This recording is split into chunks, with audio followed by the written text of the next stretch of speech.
Majelis satu Ngawi yang saya hormati, terima kasih saya ucapkan karena telah meluangkan waktu Bapak Ibu untuk menghadiri agenda kita pada hari ini, yaitu sosialisasi terkait budaya positif di sekolah. Mengingat mungkin Bapak Ibu sekalian waktunya berharga ya. Jadi saya sangat terima kasih karena waktunya yang sangat berharga itu dicuplik sedikit untuk menghadiri kegiatan pada hari ini. Semoga kegiatan pada hari ini bisa memberikan sedikit pencerahan, sedikit manfaat yang ke depan bisa kita aplikasikan di sekolah kita yang tercinta ini. Jadi hari ini itu kita akan bersama-sama menelaah ataupun sosialisasi bersama terkait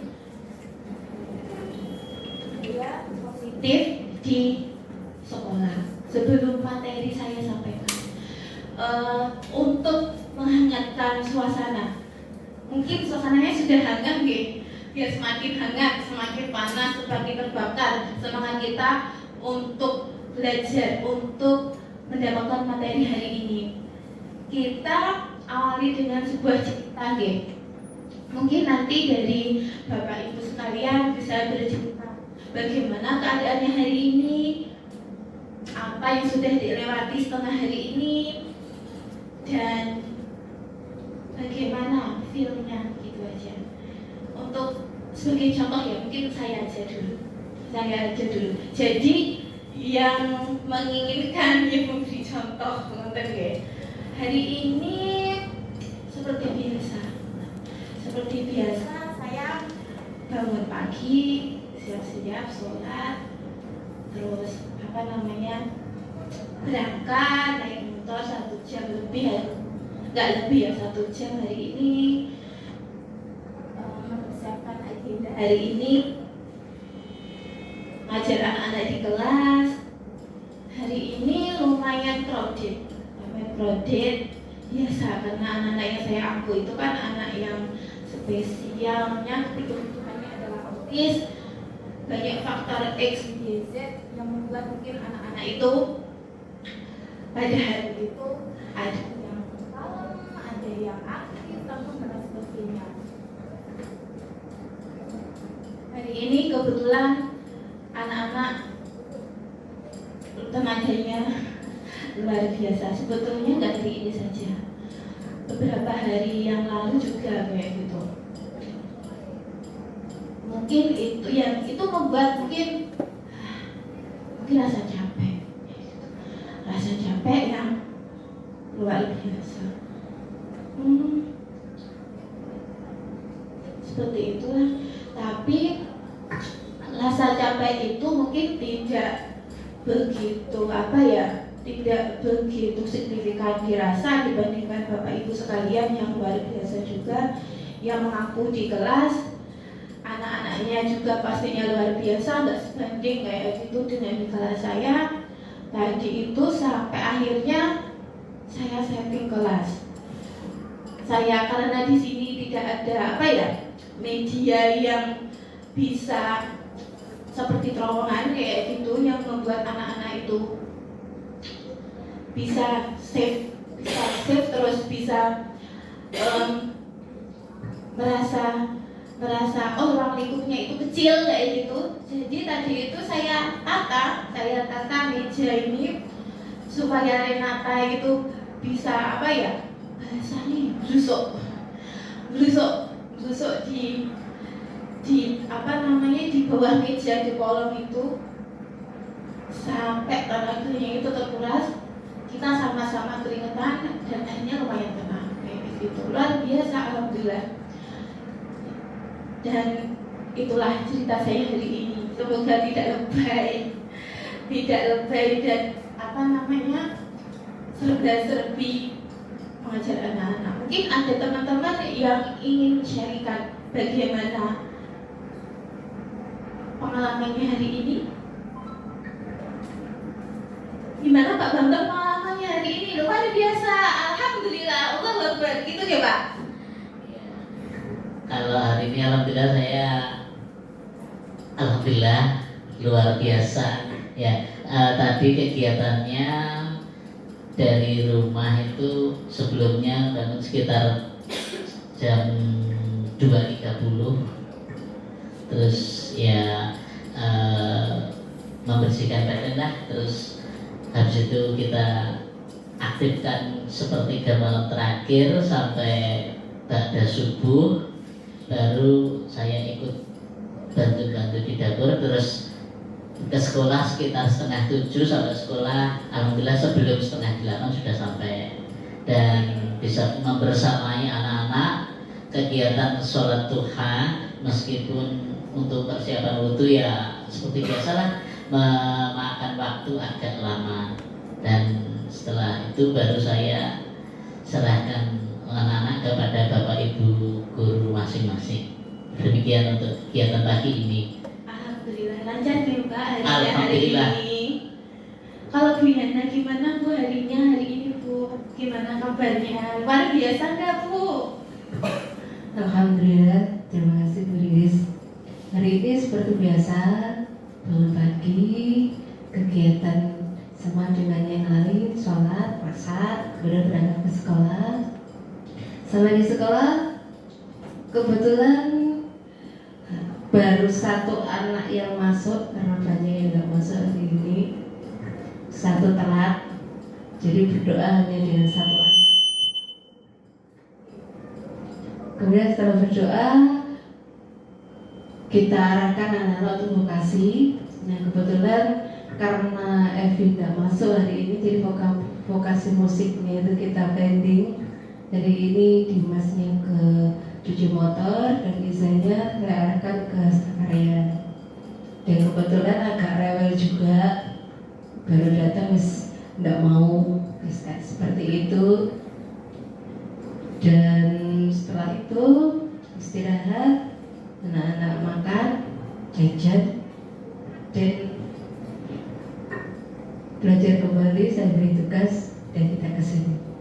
Terima kasih Bu Yana sharingnya. Alhamdulillah ini sedikit sharing hari ini kegiatan dari Bapak Ibu sekalian. Semoga dari Bapak Ibu sekalian hari ini sangat luar biasa. Semoga lancar sampai nanti petang dan hari-hari selanjutnya. Sebetulnya Bapak Ibu sekalian, untuk mempersingkat waktu, kita langsung saja materinya. Tapi supaya lebih fokus, ini ada sedikit tepuk. Tepuk ini biasanya juga saya lakukan di kelas.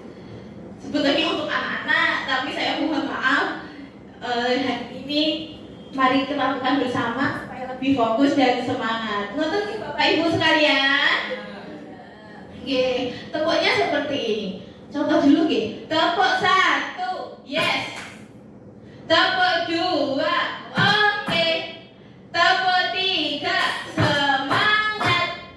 Tepuk 4, konsentrasi.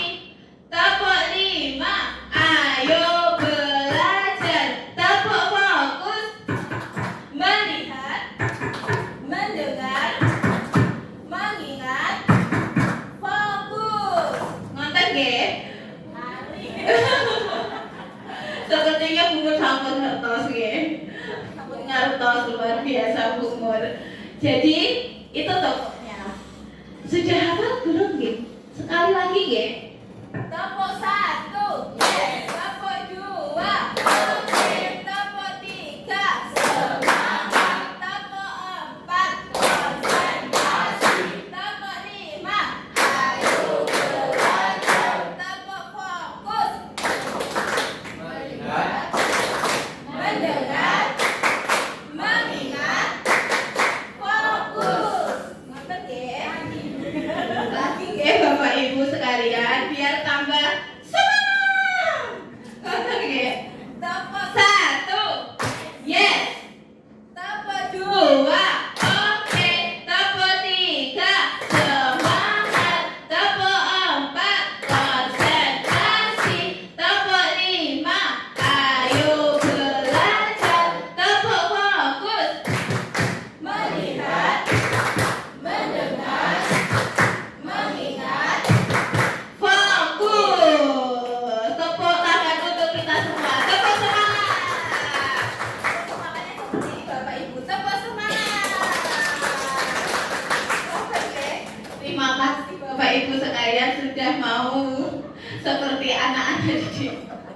Punten sebelumnya. Untuk mengawali ada pertanyaan Bapak Ibu. Misalnya ada sesuatu lah yang sangat berharga di Bapak Ibu sekalian, di genggaman Bapak Ibu sekalian, kayak gitu. Saat saya tahu itu, saya mendekati Bapak Ibu sekalian. Saya bujuk, bukaan tanganmu, bukaan, kayak nang aku gitu, bahasa Jawa seperti itu ya. Bukaan no, kayak nang aku, gitu, aku jalan ya, kayak gitu. Padahal itu tuh sangat berharga untuk Bapak Ibu sekalian. Saya rayu, nggak kenek-kenek, maaf, saya maki-maki. Kalau terjadi hal seperti itu, kira-kira Bapak Ibu sekalian mau tidak membuka genggaman Bapak Ibu sekalian dan memberikan hal yang sangat berharga itu untuk saya? Kira-kira ada yang mau menjawab? Pak Tom? Kalau menurut saya tidak. Karena tergantung dengan bagaimana jenengan mau memintanya seperti apa. Oke. Jadi masih tergantung. Kalau saya memintanya itu dengan baik-baik, tanpa endingnya tadi kok supaya banget, nggak saya maki-maki, berarti dikasih. Mau ya? Oh, tergantung. Kalau Pak Dari tadi gimana Pak? Kalau saya tetap pada pendirian saya, gak tak kasih ya gak tak kasih. Mau dirayu model apa, mau dimaki model apa ya tetap tak genggam. Karena itu prinsip. Oh, prinsip, mata. Oke, kunci ya. Ada yang tergantung, ada yang enggak dikasih. Mungkin satu lagi. Bu Pur, kamu kalau bukan dikasih buatan Bu. Assalamualaikum. Kalau pendapat saya ingin menggali untuk apa kok selalu membutuhkan itu alasannya apa? Masya Allah, adem ini. Ya jadi kita tahu apa gunanya untuk apa. Kalau kira-kira saya nggak begitu, maksudnya ya memang saya membutuhkan, tapi karena lebih bermanfaat untuk yang meminta, insya Allah saya kasih itu ya. Saya ada perjanjiannya. Oh, oke, betul. Bubur, masya Allah, demi ini jawabannya. Jadi dikasih, tergantung apa, dikulik dulu, ngoten nggih Bu. Nanti kalau sekiranya memang butuh tenang dikasih. Oke. Terima kasih Bubur, teman-teman sekalian, Pak Topang, Mbak Deni. Itu adalah kalau mungkin bisa kita simpulkan cara garis besarnya. Kasih, enggak kasih itu bukan karena efek sayanya yang meminta, bukan karena tadi dirayu, dipuji, dikasih makian ataupun apalah ya gitu ya. Kalau dari Bapak Ibu sekalian itu nggak mau ngasih, ya nggak dikasih, ngoten nggih. Itu sama saat dulu itu saya ditanya hal seperti itu ya tergantung. Kalau itu hanya hal berharganya itu hanya berupa keduniawian, ya wis lah, no, gitu ya. Tapi kalau hal yang berharganya itu menyangkut apa ya? Orang yang berharga, orang keluarga maksudnya itu ya seperti itu. Sama itu berarti itu adalah tergantung diri kita. Motivasi dari intelijen kita. Itu menyambung dari Bapak Ibu dari materi kita pada hari ini tentang budaya positif di sekolah. Kalau Bapak Ibu sekalian mendengar, oh budaya positif apa ya kira-kira? Sebetulnya sebentar, ngapunten.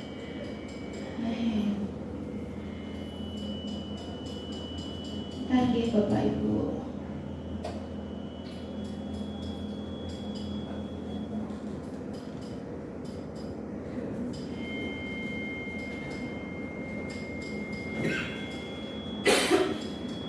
Oke.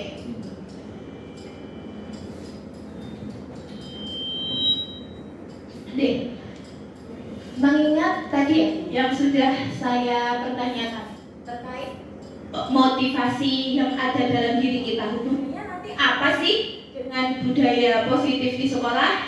Ya, mari kita telah bersama. Yang pertama yang saya sampaikan adalah terkait perubahan paradigma belajar. Ada beberapa ilusi yang sebetulnya itu tuh terjadi di lingkungan kita, Bapak Ibu. Apa sih ilusinya? Yang pertama, yaitu guru itu mau atau bisa. Guru itu bisa mengontrol siswa. Jadi bisa siswanya disuruh apa? Oh ya, itu karena gurunya bisa kontrol gitu. Siswanya mau mengikuti apa yang diinstruksi gurunya, yaitu karena bisa mengontrol. Itu ilusi yang pertama. Ilusi yang kedua, semua penguatan positif itu efektif untuk siswa dan bermanfaat. Contoh pujian, contoh reward positif, entah itu dalam hal barang maupun tidak ya. Itu ternyata ada ilusinya, ya gitu. Lagi yang ketiga adalah kritik itu dapat membuat orang merasa bersalah dan itu bisa menguatkan karakter siswa. Jadi kadang ada mungkin karakter guru yang sama siswa itu mengkritik atau menghukum, memberi konsekuensi. Nah, itu akhirnya ya aku diginiin sama guru bersalah dan akhirnya jadi kuat karakternya. Jadi itu dapat disimpulkan bahwa ada ilusi di situ, bahwa kritikan, bahwa masukan entah itu positif negatif itu bisa membuat karakter anak didik itu baik. Ilusi yang ketiga, bahwa orang dewasa itu punya hak untuk memaksa. Maksudnya kalau siswa misalnya di kelas itu nggak mau melakukan apa yang diinstruksikan oleh kita, ya wes baik dipaksa, baik kudu gelem, gitu. Kamu harus mau. Ya kalau A ya A, kalau B ya B kayak gitu. Kira-kira dari paradigma belajar yang seperti ini berjalannya masa sekarang, kira-kira ini relevan tidak? Ilusi ini nyata tidak? Nyata buatan? Kalau boleh saya bertanya, nyata buatan Mbak Be? Menurut saya kalau paradigma ini menurut saya masih nyata. Karena apa? Karena pada saat kita berhadapan dengan siswa, jika kita tidak bisa mengontrol siswa dan membentuk siswa, apa gunanya kita sebagai guru seperti itu? Betul, memang ini sering terjadi. Insya Allah tidak di sekolah kita, tapi mungkin di tempat lain yang dekat dengan kita dan akhirnya kita mengetahui hal tersebut. Tetapi ada beberapa hal mungkin yang di paradigma ini harus kita rubah mindsetnya. Kenapa? Karena ini Bapak Ibu, kalau kita ingin membuat kemajuan entah untuk sekolah ini, entah untuk siswa, maka kita itu harus berubah. Perilaku kita itu harus berubah. Tetapi kalau kita ingin mengubah secara keseluruhan menjadi baik kayak gitu, itu kita harus merubah kerangka acuan kita. Ubahlah bagaimana kita mandang dunia, ubahlah kita bagaimana kita berpikir, ubahlah kita paradigmanya kayak gitu. Ubahlah paradigma kita. Jadi kalau kita ingin anak kita maju, sekolah kita maju, beberapa hal yang kita harus ubah adalah pola pikir, paradigma kita, supaya nanti kerangkanya itu kita juga jadi baru, mindset kita baru, dan akhirnya budaya yang positif di sekolah. Ngoten. Next nggih. Salah satu hal yang bisa kita laksanakan untuk membentuk budaya positif itu adalah disiplin positif. Disiplin positif itu apa sih? Ngoten nggih. Disiplin positif di sini itu kalau secara bahasa disiplin pasti kita tahunya apa sih disiplin? Pastinya apa?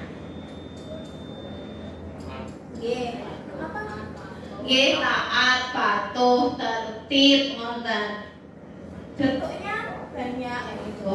Datang tepat waktu, masuk pakai seragam dan lain sebagainya kayak gitu. Nah, disiplin itu, taat itu sebetulnya kita inginkan untuk membentuk anak-anak menjadi anak-anak yang merdeka. Kalau menurut Ki Hajar Dewantara itu anak-anak yang selamat dan bahagia. Maksudnya di sini kalau anak-anak itu selamat dalam tanda kutip, bahagia dalam tanda kutip saat dia pembelajaran, insya Allah outputnya nanti potensinya terasah, dia bisa mandiri, dia bisa istilahnya bisa tegak di atas kakinya supaya tidak menjadi kalau orang-orang terdahulu bilangnya angkutan sampah masyarakat. Ngonten nggih. Nah, ada ini seperti yang saya tanyakan di awal tadi tentang motivasi. Motivasi kita saat melakukan sesuatu itu pasti banyak ya Bapak Ibu. Ada yang menginginkan reward, ada yang menginginkan, ada yang tidak menginginkan, maksud saya, ada yang tidak menginginkan hukum, ataupun ada yang ingin menghargai dirinya karena dirinya itu punya value, dirinya itu punya nilai, karena dirinya itu berharga, makanya dia itu ingin melakukan hal yang optimal supaya ya terlihat bahwa dirinya itu berharga. Terus dia juga percaya bahwa dia itu berharga. Contohnya, kalau saya tanya Bapak Ibu sekalian, kenapa sih kalau berangkat ke sekolah itu pagi, tidak terlambat, masuk kelasnya, dan ngajar optimal? Kira-kira motivasinya Bapak Ibu apa? Apa boleh? Jadi kalau motivasinya apa boleh? Oke, baik. Motivasi kalau untuk saya pribadi ketika mengajar atau mungkin datang ke sekolah di pagi-pagi, karena memang kita tujuan pribadi saya karena memang untuk memberikan pembelajaran kepada anak-anak, tidak hanya pembelajaran akademik tapi juga mungkin disiplin diri, mental, spiritual, sosial dan sebagainya. Karena memang kalau kita sudah masuk di dunia sekolah, memang yang tadi Bu Riris sebutkan mengenai disiplin, budaya positif dan sebagainya itu tadi kita terapkan juga untuk anak-anak kita, sehingga apa yang ada dalam diri saya juga harus motivasinya secara intrinsik untuk memimpin anak-anak. Betul, sebetulnya kenapa kenapa kok saya bertanya motivasinya kita itu apa untuk melakukan hal positif selama ada di sekolah? Karena pastinya kalau kita positif, anak itu melihat, kira-kira anak mencontoh tidak? Pasti mencontoh. Contohnya apa?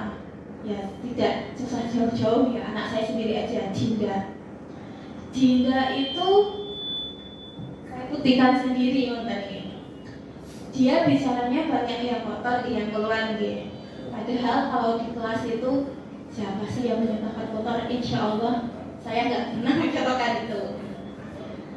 Di rumah, alam, saya tidak berani mengucap sih.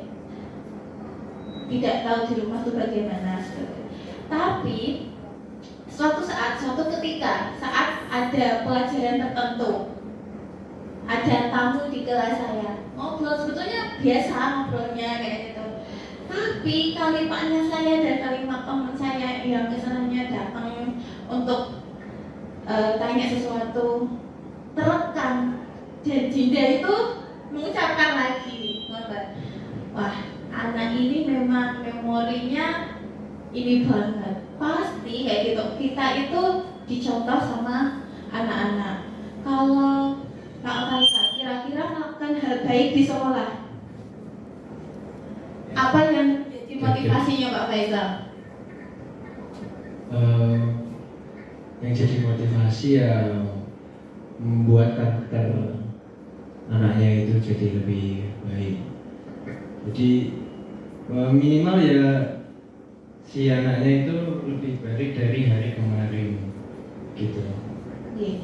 Jadi saat kita ingin melakukan perubahan kepada anak, kita pasti punya motivasi tersendiri nih. Kalau dulu tidak munafik ya, kenapa kok saya waktu SD itu ingin melaksanakan tugas dari guru itu seoptimal mungkin, sampai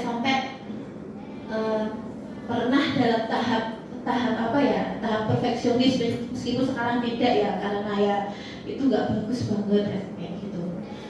Karena motivasi saya itu saat saya SD itu ingin mendapatkan reward dari guru saya, kayak gitu.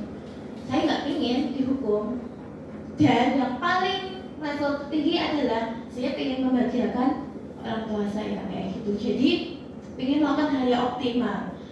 Tentunya sebagai seorang guru, kita bisa menganalisis saat anak didik kita itu punya motivasi nggak mau dihukum, maunya mendapat reward, dipuji, kira-kira efeknya itu bisa long last tidak, bisa jangka panjang tidak, atau hanya sementara? Sementara, betul Bu Dede. Itu pasti akan sementara. Suatu saat nanti kalau kita sebagai guru tidak memberikan reward tersebut, tidak memberikan penghargaan tersebut, pastinya anak-anak pasti akan mengulang lagi atau ngarep gitu. Kalau nggak ngarep pasti ulang lagi kayak gitu. Kalau anak-anak itu tidak sadar bahwa dirinya itu punya value, punya nilai yang harusnya itu menjadi pribadi yang lebih baik, ya itu nggak akan mendapat efek yang jangka panjang. Jadi sebagai guru, bagaimana kita menumbuhkan kesadaran kepada siswa kita untuk melakukan sesuatu yang atas dirinya sendiri, melakukan suatu kesalahan, perbaiki diri, bukan karena dianya takut sama kita sebagai guru, tapi karena ya dia mau berubah menjadi yang lebih baik, kayak gitu. Karena penghargaan pun, kasih reward pun itu bisa jadi racun ternyata. Pujian pun itu tuh bisa jadi racun. Kalau kita akhirnya nanti dia nggak kita puji, ataupun kita nggak masuk lah, gitu. Kita sehari sakit ya masa anak kita telantarkan, ya pasti akan ada teman yang mau membantu untuk nangani anak kita. Saat temannya kita itu bantu, tidak tahu kebiasaannya kita, pasti anak tersebut akan ya nggak mau mata. Jadi itu bisa jadi racun buat anak-anak. Ini yang saya sampaikan tadi. Jadi tujuan disiplin positif di sini apa ya? Untuk menanamkan motivasi kepada semua siswa kita agar ke depan itu menjadi orang yang diinginkan, menghargai diri sendiri, punya nilai dan percaya akan nilainya, punya motivasi internal sehingga jangkanya itu nanti panjang, tidak terpengaruh dengan hukuman maupun hadiah. Kalau dulu itu bahasanya hukuman hukuman, terus kesini ada istilah konsekuensi, boleh? Hukuman dan konsekuensi. Mungkin ada yang bisa membedakan hukuman sama konsekuensi itu bedanya apa Apa Bu, bedanya hukuman dan konsekuensi? Mungkin kalau hukuman itu lebih bersifat kayak anak-anak itu lebih ke rasa takut atau rasa kurang nyaman, dan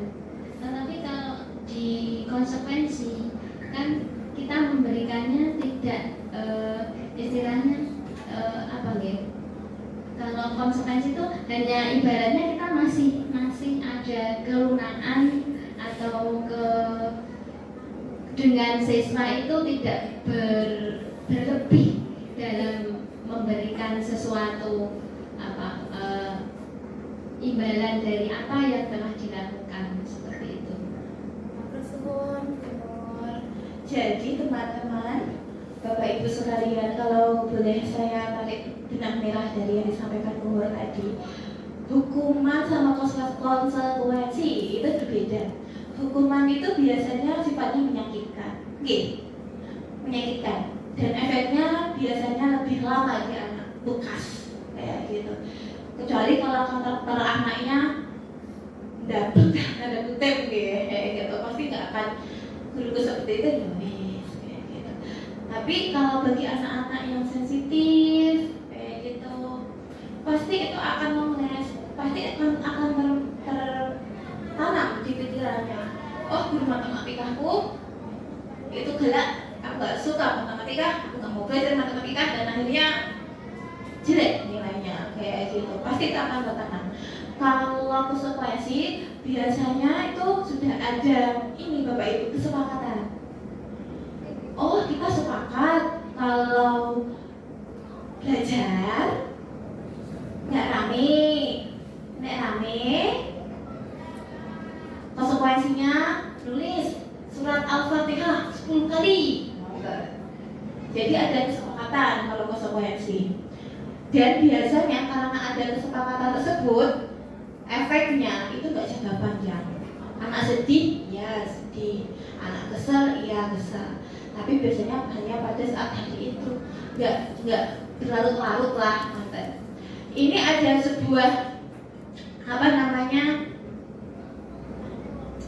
kasus. Ada kasusnya seperti ini. Mencatat 100 kali di dalam buku kalimat. Saya tidak akan terlambat lagi karena terlambat ke sekolah. Kira-kira hukuman atau konsekuensi Bapak Ibu? Hukuman. Lari mengelilingi lapangan basket 2 kali karena terlambat hadir di sekolah. Hukuman. Murid diminta untuk push up 15 kali karena tidak menggunakan masker ke sekolah. Sebentar saya tunjukin Pak Ali. Kira-kira apa Pak Ali? Lari 15 kali push up. Murid diminta untuk push up 15 kali karena tidak menggunakan masker ke sekolah. Hukuman. Oke, hukuman. Menggantikan kertas tugas teman yang telah dicoret. Konsekuensi betul. Membersihkan tumpahan air di meja tulis karena tersenggol pada saat belajar. Konsekuensi. Oke, 2 lagi Pak Arif. Murid di sekolah disuruh untuk mengenakan sepatu seharian di sekolah karena tidak mengenakan sepatu. Konsekuensi di sini. Oke. Ada yang beda mungkin? Murid disuruh untuk mengenakan sepatu seharian di sekolah karena tidak mengenakan sepatu hitam. Iya. Hukuman mungkin Bu. Ganti rawat. Ya. Karena disuruh.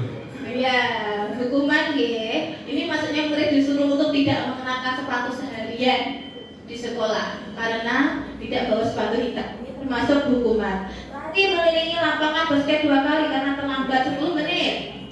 Hukuman. Yes. Terima kasih.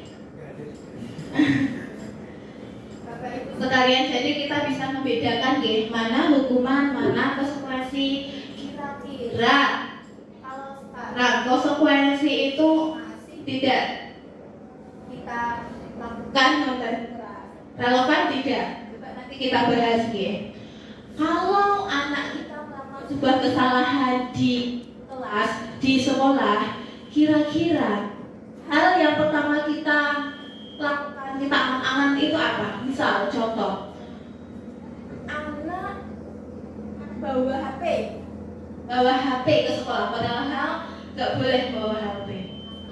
Anak kelibetan sama teman sama sejenis, padahal itu nggak boleh. Kira-kira hal yang pertama ada di benak kita itu apa?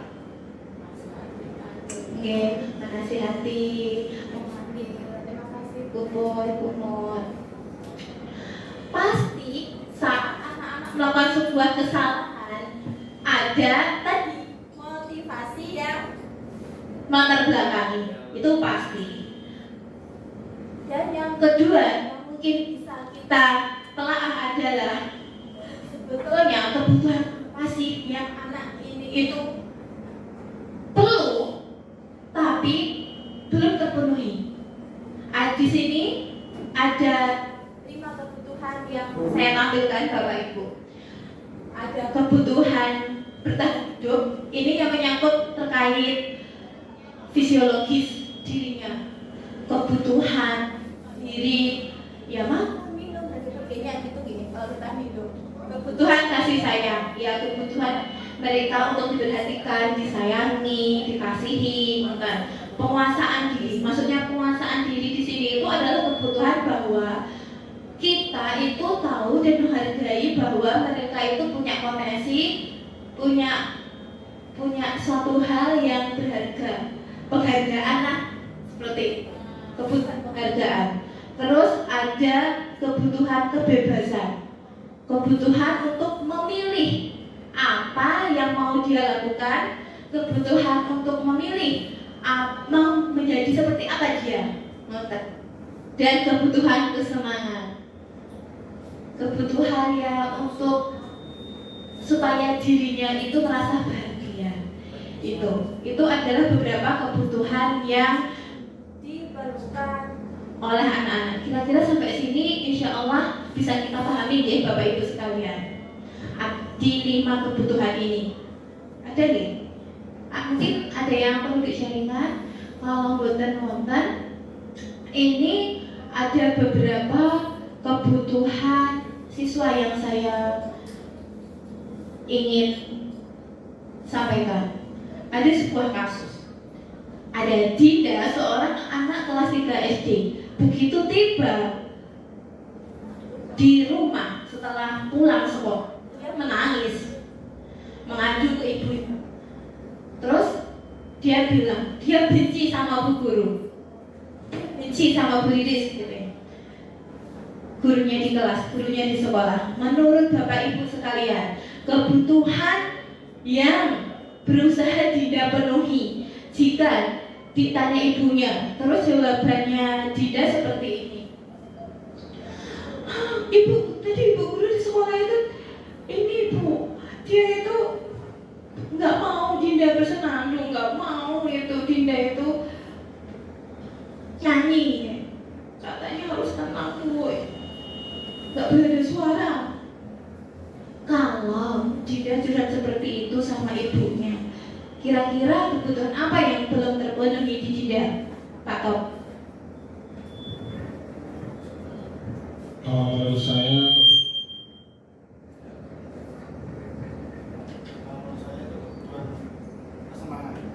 Kebutuhan kesenangan. Ada mungkin yang berbeda dengan Pak Toman?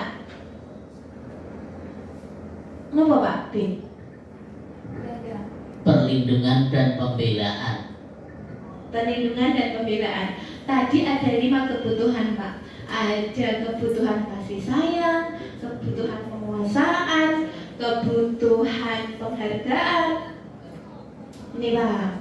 Ada penguasaan diri, penghargaan tadi ya. Bertahan hidup, kebebasan dan kesenangan.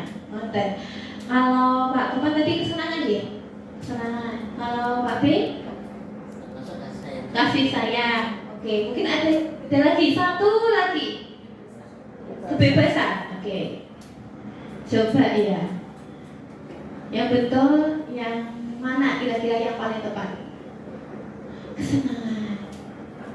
Jadi dia itu nyanyi itu adalah sesuai apa yang dia inginkan. Dia senang nyanyi, tapi nggak boleh nyanyi. Kan dari kasusnya seperti itu. Kesenangan. Kasus kedua, ibu guru tidak menyapaku hari ini bu. Aku pakai ini baju baru ini, nangis kayak gitu. Kira-kira kebutuhan apa yang belum terpenuhi? Apa Mbak Fir? Kasih sayang. Kasih sayang. Ada yang lain mungkin? Sepakat kasih sayang atau ada yang berbeda? Bahkan saya sepertinya ya, cinta kasih sayang itu yang belum terpenuhi di Dinda. Selanjutnya, aku gambarku tidak rapi, malah ibu itu menyuruh guruku,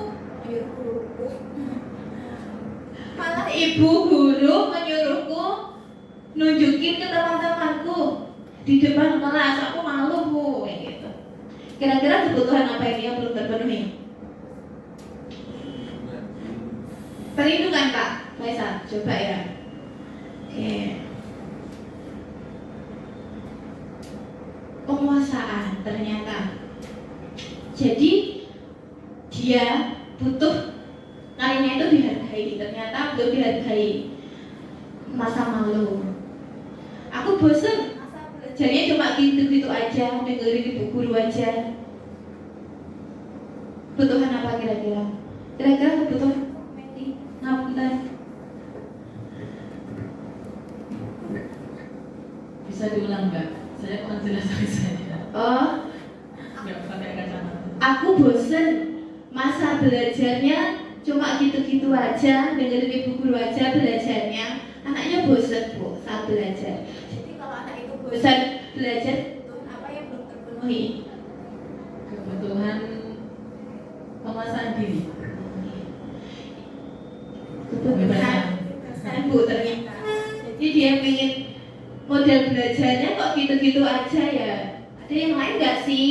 Ngoten, kebebasan. Oke, terakhir. Ngoten nggih Bapak Ibu. Jadi ada beberapa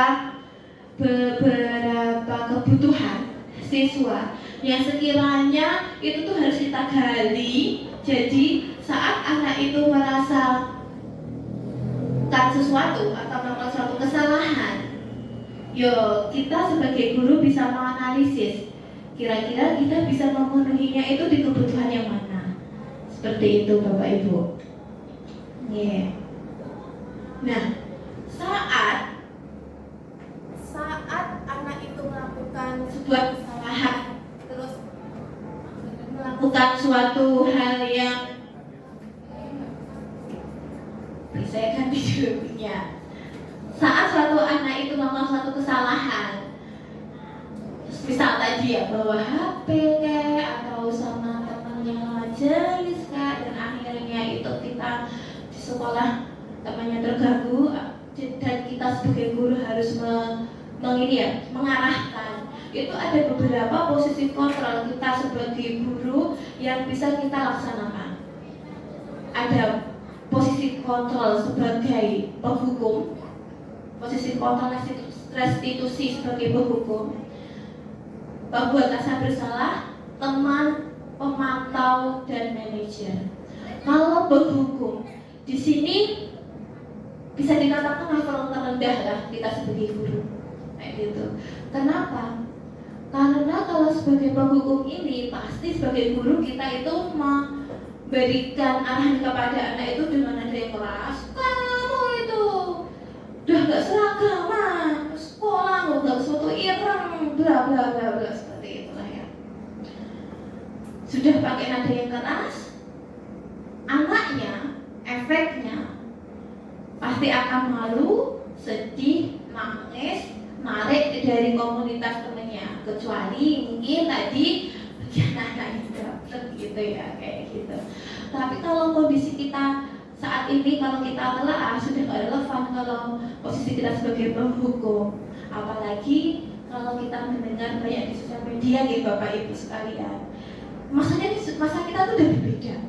Gak seperti masanya kita terdahulu yang mungkin saat ada guru itu keliling kelas bawa pembaris itu panjang, tok salah, kayak gitu kan, nggak apa-apa kayak gitu. Orang tua pun di rumah ya biasa, anakku kan sudah kayak gitu. Kalau sekarang, Assalamualaikum warahmatullahi wabarakatuh, alamat kita sebagai guru pasti nanti akan ada laporan dan lain sebagainya. Pihak yang berwajib, entah itu kita sudah guru benar atau tidak, kayak gitu kan. Jadi sudah nggak relevan kalau kita sebagai penghukum. Kita harus bisa menaikkan level kita value kita sebagai guru harus bisa mengupgrade diri kayak gitu. Yang lebih naik lagi membuat rasa bersalah. Jadi posisi kontrol bahasanya sih halus, bahasanya ke anak-anak itu halus, tapi itu ngena ke anak nggih nyelekit nggih nanti anak-anak itu jadinya cuma kayak kapok sambel, pasti akan melakukan lagi kalau berasa bersalah. Ada lagi kalau anak itu salah, kita memposisikan diri sebagai teman. Misal contohnya kayak gini, kamu kok bawa HP toh, kok jangan gitu, nanti Bu Riris loh yang akan dimarahin sama bu kepala sekolah. Masa kamu gak kasihan sama Bu Riris? Kan Bu Riris selalu bantu kamu, ngasih kamu nilai yang bagus kayak gitu. Itu posisinya kita sebagai teman. Efeknya kira-kira kalau jadi teman bagaimana ini kalau kita sebagai guru?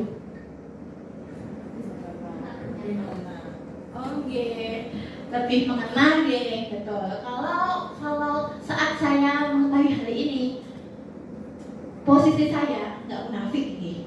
Ada pernah di sebagai teman, mentok-mentok pun nanti sebagai pemantau. Sebagai teman ini efeknya sudah nggak begitu bagus sebetulnya. Suatu saat kalau kita tidak memberi perhatian kepada teman, siswa kita maksudnya, kalau kita nggak kasih perhatian kepada siswa kita nggak masuk, pasti siswa kita itu sudah nggak akan manut sama yang menjadikan kita tersebut. Kita nggak ngasih, suatu saat anak itu pasti akan merasa kok aku nggak dibantu tuh kali ini, kayak gitu. Kok sekarang beda ya Bu Riris, kok nggak kasih perhatian lagi sama aku, kok aku masalah kok nggak dimaafin ya, kayak gitu. Itu sebagai teman. Naik lagi sebagai pemantau atau monitor, itu patokannya pasti ke peraturan, ke tata tertib, keyakinan kelas. Ayo kamu bawa HP ke sekolah, ingat gak peraturannya apa? Kayak gitu. Ingat gak peraturannya apa? Kalau kayak gitu, bener gak? Salah gak? Kayak gitu. Itu sebagai pemantau atau monitor. Nah, yang paling susah itu adalah kita sebagai guru itu harus jadi manajer untuk anak-anak, kayak gitu. Jadi kita itu bisa membantu anak-anak itu menganalisa kesalahannya itu apa, lalu apa yang menjadi solusi, apa yang bisa jadi solusi yang dia lakukan untuk memperbaiki kesalahannya tersebut. Kira-kira apa? Kamu mau jadi yang bagaimana untuk memperbaiki hal ini? Akhirnya saat nanti dia itu kembali ke lingkungannya dia, ke kelas sama teman-teman, kembali ke kelompoknya, itu menjadi pribadi yang lebih baik. Jadi kalau jadi manajer ini bisa mengarahkan anak didik untuk mengambil keputusan sesuai dengan nilainya dia, kayak gitu. Jadi dia bisa menjadi pribadi yang sesuai pilihannya dia, solusinya dia, bukan serta-merta solusi dari gurunya. Ada sebuah contoh Bapak Ibu. Contohnya ini sebetulnya ada materi yang langsung diberikan ke saya, tapi kemarin itu saya ada sebuah contoh permasalahan. Ngapunten, sebetulnya agak malu menyampaikan, tapi gak apa-apa lah ya. Ada sebuah contoh seperti ini.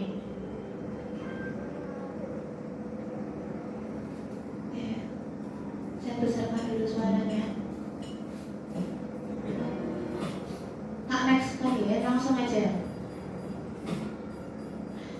Ini sama anak-anak, sama Tarita dan Arif. Jadi kalaupun reaksinya nanti itu khas anak-anak, ya sebetulnya anak-anak kita nih. Ada kasus pertama seperti ini.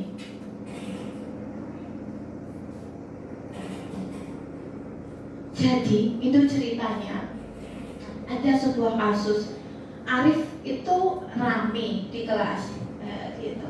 Padahal di kelas itu juga ada Talita.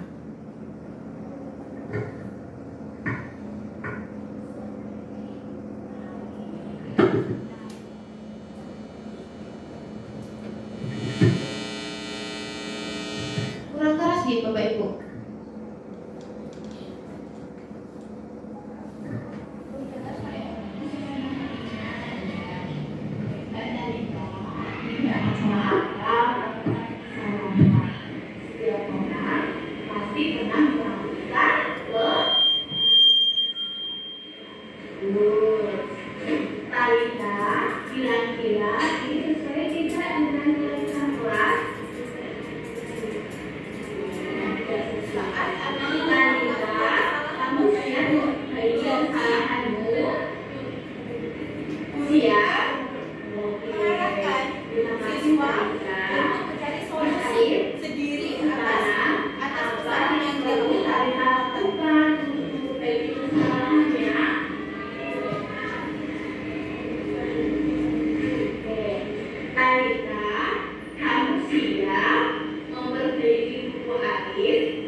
Jadi di sini guru mengarahkan kepada murid saat dia itu punya solusi, oh solusinya itu mau diisolasi bukunya.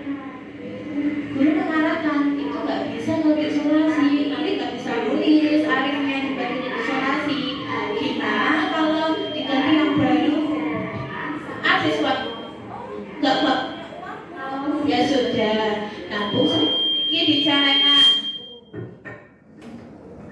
Nabung sedikit-sedikit di celengan sampai nanti terkumpul.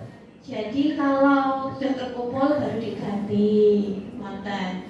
Jadi langkahnya seperti itu kalau sebagai manajer sampai anak itu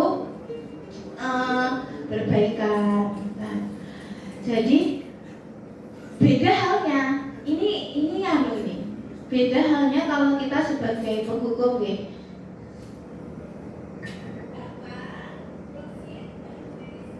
Contohnya ini,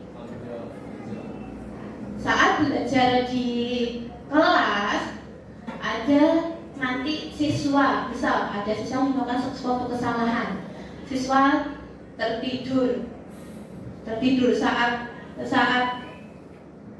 belajar, nonton ya.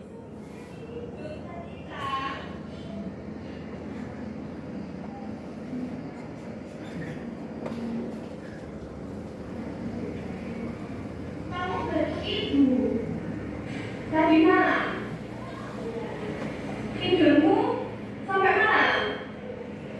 Tapi berapa luas apa tadi tak?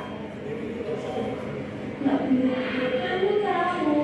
Tapi tetap aja tidur. Peraturan tetap peraturan tadi tak.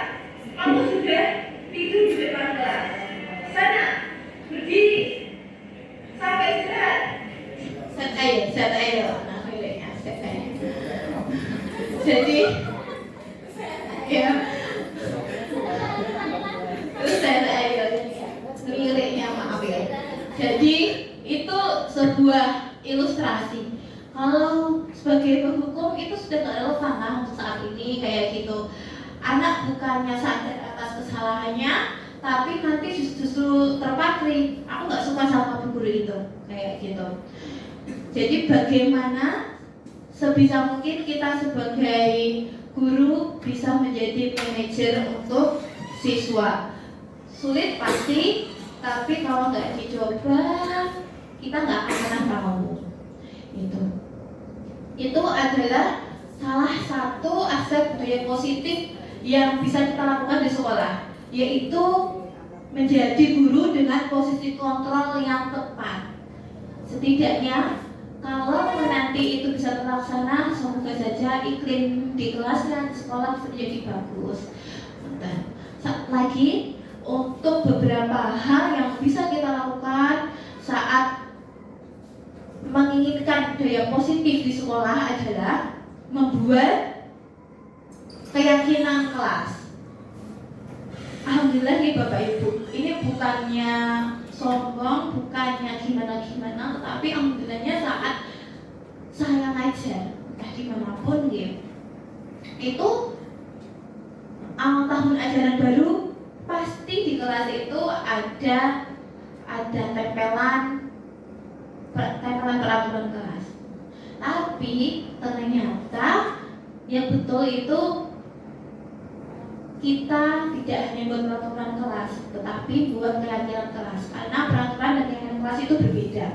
Kalau di kelas saya itu tertempel tata kelasnya duduk tertib, terus mandiri, rukun, ya gitu. Karena memang anak-anak saya itu saya latih, meskipun itu pelajaran matematika, pelajaran bahasa Indonesia, saya latih duduk di kursi kayak duduk. Nah, saya latih itu karena itu juga merupakan pelajaran bina diri untuk anak-anak saya. Duduk tertib itu kayak gitu. Makanya kayak dalam kelas, fotonya saya tulis di kelas itu apa namanya, duduk di kursi. Keyakinan kelas sama peraturan itu berbeda. Kalau keyakinan kelas itu biasanya lebih universal, lebih pendek. Kalau peraturan itu biasanya lebih ke khusus dan akhirnya agak panjang muatan bahasanya. Saat membuat peraturan ya keyakinan kelas, hal yang pertama bisa kita lakukan adalah memberikan kesempatan kepada siswa untuk berpendapat. Kira-kira peraturan yang bisa kita sepakati, bukan peraturan keyakinan yang bisa kita sepakati itu apa. Terus dicatat itu keyakinan yang anak-anak sampaikan. Dan terus kita susun bersama-sama semua masukan yang disampaikan. Kita ubah menjadi kalimat yang positif. Bisa, jangan berlarian di kelas. Bisa kita ubah menjadi duduk di kursi. Jangan ramai saat pelajaran. Bisa kita ubah menjadi silent please. Bisa kita ubah menjadi apa nih kira-kira? Tenang saat belajar. Seperti itu. Jadi kita ubah menjadi hal yang positif untuk anak-anak. Paling kalau anak-anak saya cuma satu pada instruksi saya itu duduk. Duduk itu kalimat yang setiap hari saya ucapkan. Karena ya harus dilatih. Kayak gitu. Terus nanti kalau sudah terkumpul menjadi kalimat yang positif, kita daftar, kita tinjau ulang bersama-sama, kita tempel di depan kelas, kita tempel di depan kelas. Terus nanti kalau sudah ditempel, ya bisa mungkin kita sama anak-anak aplikasikan di setiap harinya. Itu ya. Ini terkait tadi, ini menyambung terkait tadi saat posisi kontrol kita sebagai guru. Ada hukuman, ada konsekuensi. Ternyata Bapak Ibu sekalian, ada hal yang lain, ada namanya restitusi.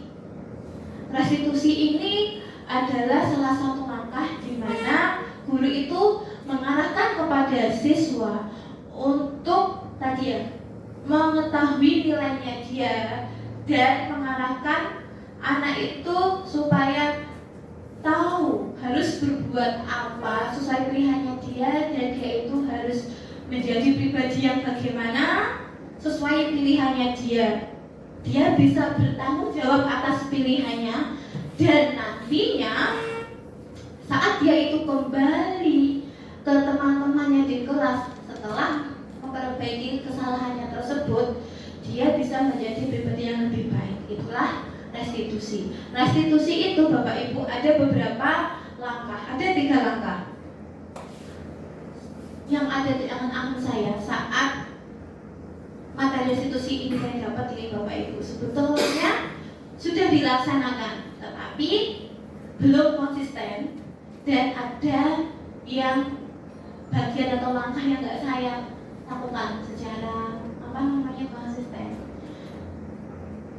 Itu adalah hal yang bisa menjadi catatan dan bisa kita perbaiki ke depannya. Langkah yang pertama, restitusi itu adalah menstabilkan identitas. Menstabilkan identitas ini adalah sisi di mana mengubah identitas anak dari yang gagal, dari yang tadi melakukan kesalahan, menjadi orang yang baik, menjadi orang yang sukses. Contohnya gimana? Saat melakukan kesalahan, anak-anak itu ada kan kita ucapkan, berbuat salah itu nggak apa-apa, tidak apa-apa berbuat kesalahan. Semua itu nggak ada yang sempurna manusia, tidak bisa jadi sempurna. Kita bisa menyelesaikannya bersama-sama, gitu. Bapak atau ibu ya tidak tertarik untuk mencari siapa yang salah, tapi bapak atau ibu ingin mencari solusi dari permasalahan ini. Itu contoh kalimatnya. Kayak tadi contohnya yang sama Talita dan Arif. Iya Mbak Talita, udah tahu, nggak apa-apa kok melakukan satu kesalahan Mbak Talita.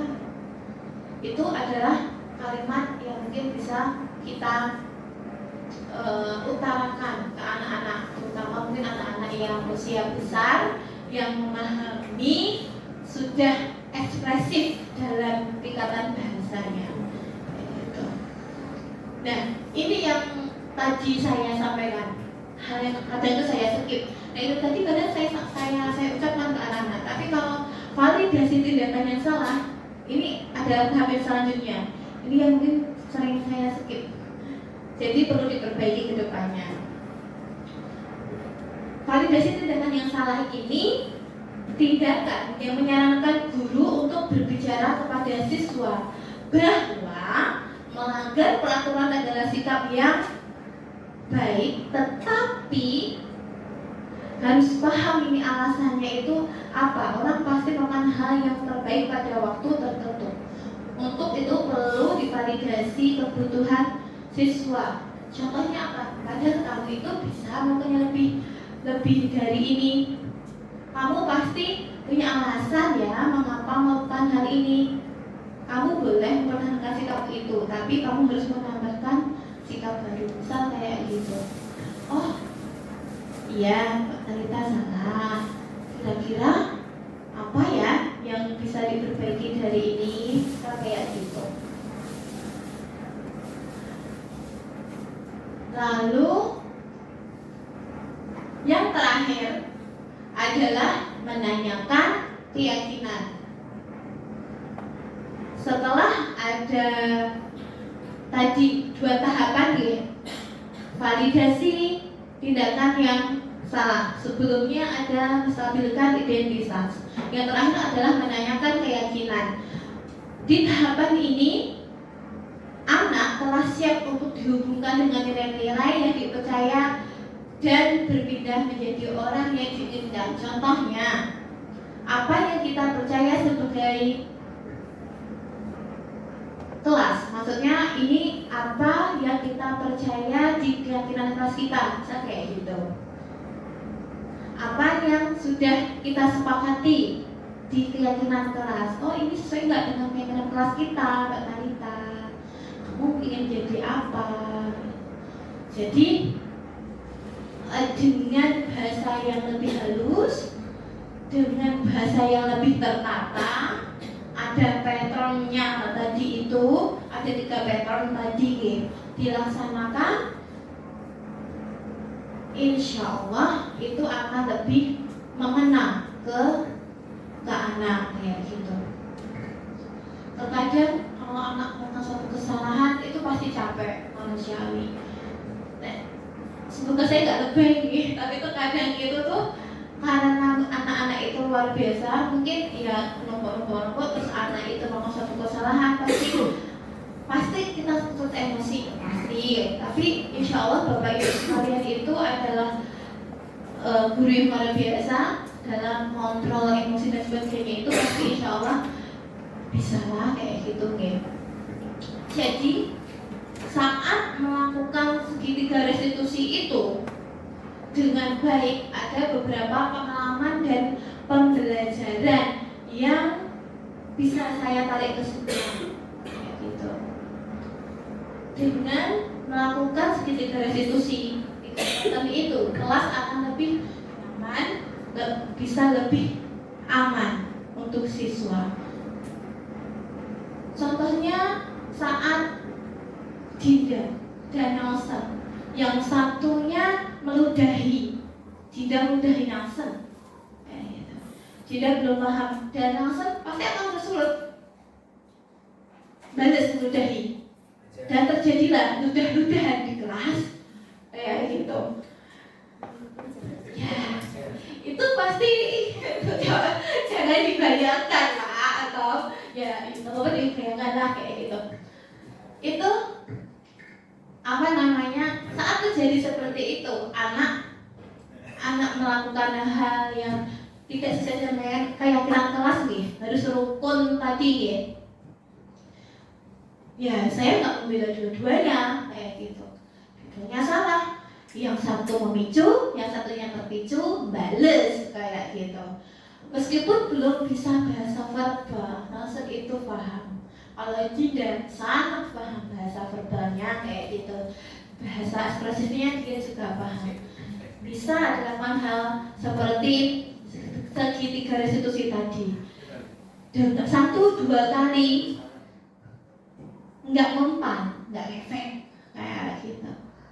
Tapi dengan hal yang konsisten, alhamdulillah kerukunan itu akhirnya bisa terjadi. Udah meludahi berkurang kayak gitu, dan akhirnya alhamdulillah kelas nyaman, kelas aman, dan saya tidak terkena itu ludah seperti itu. Jadi ya di tengah-tengah sudah nggak terkena udah lagi sama anak-anak, lebih aman, lebih tenang, lebih nyaman, alhamdulillah kayak gitu.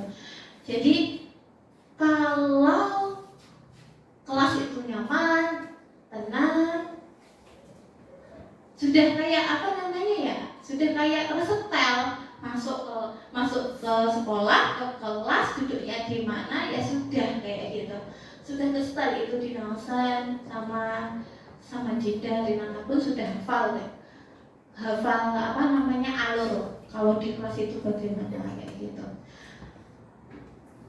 Lagi hal yang saya rasakan dari materi disiplin budaya positif di sekolah, hukuman itu sudah tidak relevan untuk mengatasi kesalahan anak, dan penghargaan dapat menjadi racun untuk anak, untuk murid kayak gitu. Biasanya kalau dulu saya juga sebetulnya baru nggak kalau ujian bahkan itu bisa jadi racun. Karena terus terang jujur, saya itu sering kalau ujian anak, hebat Nelson, hebat Renata, gitu. Bagus gitu. Sering banget saya ngomong itu kayak gitu.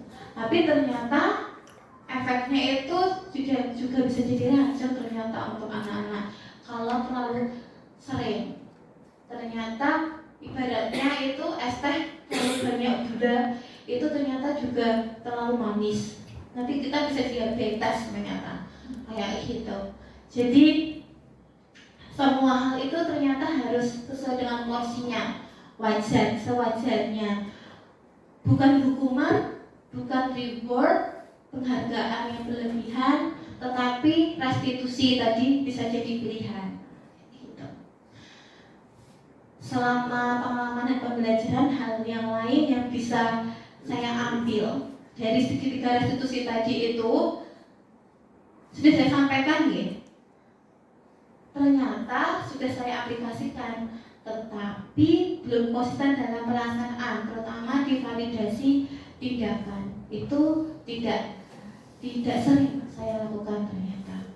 Itu Bapak Ibu sekalian terkait budaya positif di sekolah, mungkin bisa kita aplikasikan bersama-sama dari pembuatan keyakinan kelas, dari penerapan hukuman konsekuensi ternyata yang sudah tidak relevan, bisa dengan segitiga restitusi, bisa dengan mengenal kebutuhan siswa kita itu bagaimana apa. Jadi kita tidak langsung reaktif, kita bisa menganalisa saat siswa itu melakukan suatu kesalahan, kebutuhan apa yang belum terpenuhi.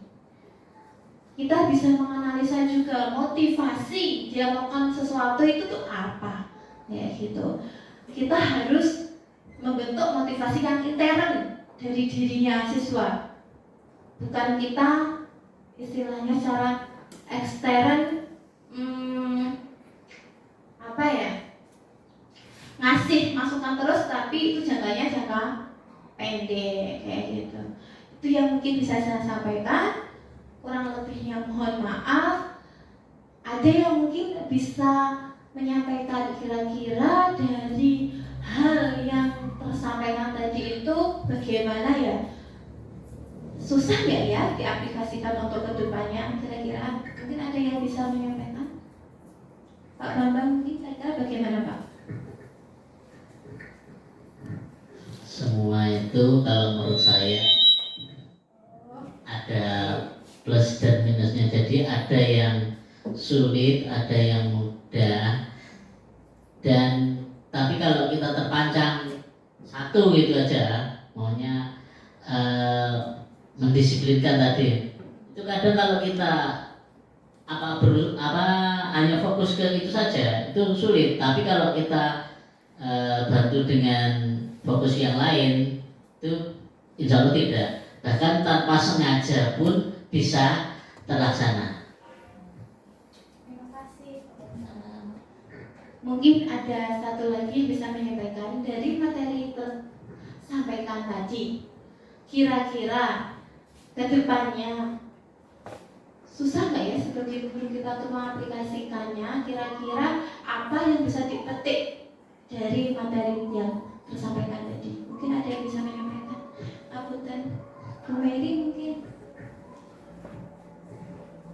Alhamdulillah tadi mendapatkan banyak ilmu dari Bu Rinis. Ternyata sebagai guru itu untuk punishment dan juga konsekuensi itu ternyata sudah tidak relevan dengan saat ini. Maka yang dibutuhkan adalah sebagai pendidik itu kita sebagai manajer di kelas, sehingga dengan manajer di kelas itu kita bisa mengetahui mengetahui karakteristik siswa, sehingga nanti untuk budaya-budaya positif yang ingin kita targetkan atau yang ingin kita inginkan itu insya Allah bisa tercapai. Tentu nanti juga kedepannya itu pasti sebuah kegiatan positif yang itu dilakukan itu ada hambatan-hambatannya, tetapi insya Allah kalau kita konsisten untuk kedepannya untuk ke arah yang lebih baik gitu, terutama untuk memaksimalkan potensi anak ini, insya Allah nanti bisa mudah kita laksanakan asal kita konsisten. Terima kasih. Semoga Bapak Ibu sekalian bisa mengambil benang merah dan hikmah dari yang hari ini dan ke depan bisa mengaplikasikannya. Sebetulnya ini saya lupa karena saya aslinya menyampaikan materi. Ada sebuah intermezzo sebetulnya Bapak Ibu. Sebelum saya tutup saya ingin mengetahui dari Bapak Ibu bisa tidak menebak gambar apakah ini insya Allah gambarnya tidak ngeprank kayak dulu dulu itu ngeprank ya Pak Alif, ngeprank, semuanya ngeprank. Insya Allah ini nggak ngeprank. Kira-kira jadi Bapak Ibu bisa menebak ini tuh gambar apa secepat mungkin, as soon as possible. Jadi secepat mungkin. Kira-kira gambar apakah ini? Gambar pertama ya. Belum. Spon Isa. Roti. Oke. Ada yang foto poinnya 5 ya. Ini poinnya 4. Kira-kira ada yang berubah nggak tadi? Yang roti. Keju. Spon. Masih ya. Coba. 4. Poinnya 4 tadi. 3. Ternyata sudah kelihatan itu. Spon. Sudah kelihatan. Lapar Pak Topan. Spon ternyata. Gambar kedua. Ayo kita ikan gambar. Coba ya. Kelapa. Poinnya 5 ini. Belimbing bulu. Oke, 5 poin ya. Kelapa sama belimbing bulu. Kalau betul 5 poinnya. Oh, berubah sembuhan. Oke, tunggu dulu. Kira-kira apa ya? Ini poinnya 4. Kalau betul ya. Ada yang berubah nggak dari sembuhan, belimbing bulu, kelapa? Nggak ada. Coba. Berubah jadi kiwi. Oke, coba. Kiwi itu tadi bijinya udah kelihatan ya. Kiwi. Ternyata. Oke. Sampai kelupaan saya saking asiknya menyampaikan materi. Yuk, gambar yang ketiga. Kira-kira apa ya ini? Apa? Jeruk. Ini mah. Telo. Coba ini poin kelima ya. Kentang goreng. Gak jadi telo. Keempat. Gak ada yang berubah? Gak ada yang berubah? 3. Udah kelihatan itu. Udah kelihatan ya. Kentang. Ternyata french fries. Oke, fries. Kentang ternyata Bapak Ibu. Oke. Lagi. Jadi Bapak Ibu sekalian, ternyata apa yang enggak lagi aku sebetulnya mau lagi. Sudah lah. Saya lupa. Harusnya tuh tadi tuh ini tuh tadi saya lupa ini tuh. Jadi bisa kita simpulkan ya, saat melihat sesuatu, melihat anak itu ya, kita jangan langsung ngejudge, jangan langsung menilai atas kesalahannya, tapi kita bisa istilahnya itu menganalisis dulu, identifikasi dulu. Kira-kira ya tadi apa sih motivasinya, apa sih kebutuhannya yang belum terpenuhi. Nonton ya Bapak Ibu sekalian. Jadi sebagai reminder kita untuk tidak langsung istilahnya oh itu salah, harus gini langsung ngejak seperti itu. Oke, nonton Bapak Ibu sekalian, kurang lebihnya mohon maaf, sudah hampir 1,5 jam, ngapunten waktunya Bapak Ibu sekalian berkurang. Terima kasih atas bantuannya. Semoga Allah juga membantu langkah Bapak Ibu sekalian, memperlancar langkah Bapak Ibu sekalian, karena konon katanya barang siapa yang memudahkan urusan orang berarti urusannya akan termudahkan.